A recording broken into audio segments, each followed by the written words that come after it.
আসসালামু আলাইকুম বন্ধুরা, নিয়ে এলাম চিতই পিঠা বানানোর ফুল ভিডিও নিয়ে। বন্ধুরা, আমি যেভাবে বলবো সেভাবে যদি হুবাহু তোমরা বানাও, অবশ্যই তোমাদের চিতই পিঠাগুলো ফুলবে।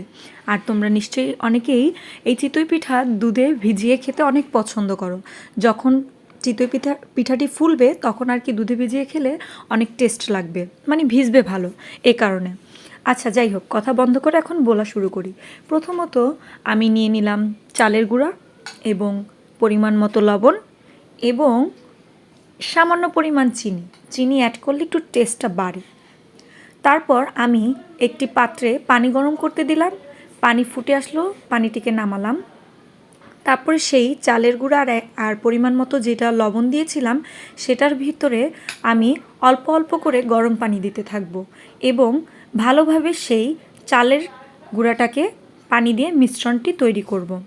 এবং ভিডিওর মতো দেখো, একটু একটু করে পানি অ্যাড করব, কারণ বেশি পানি অ্যাড করলে পাতলা হয়ে যাবে। বেশি পাতলা হলে আবার পিঠাটি সুন্দর হবে না।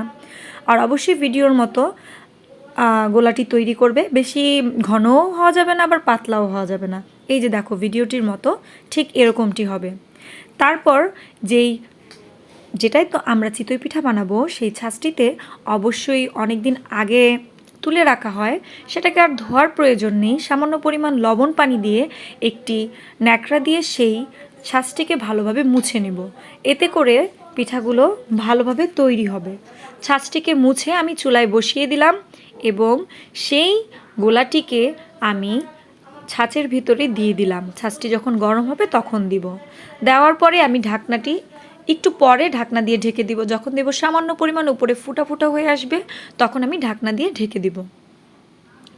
ঢাকার পর ঠিক 7 মিনিট পর ঢাকনাটিকে উঠিয়ে আমি একটি ছুরি, আপনারা চাইলে চামিচের মাধ্যমেও সেটিকে আস্তে করে উঠাতে পারেন। যদি পিঠা হয়ে থাকে অবশ্যই একা একাই উঠে আসবে, কোনো বেশি কষ্ট হবে না। আর যদি না হয় তাহলে উঠবে না।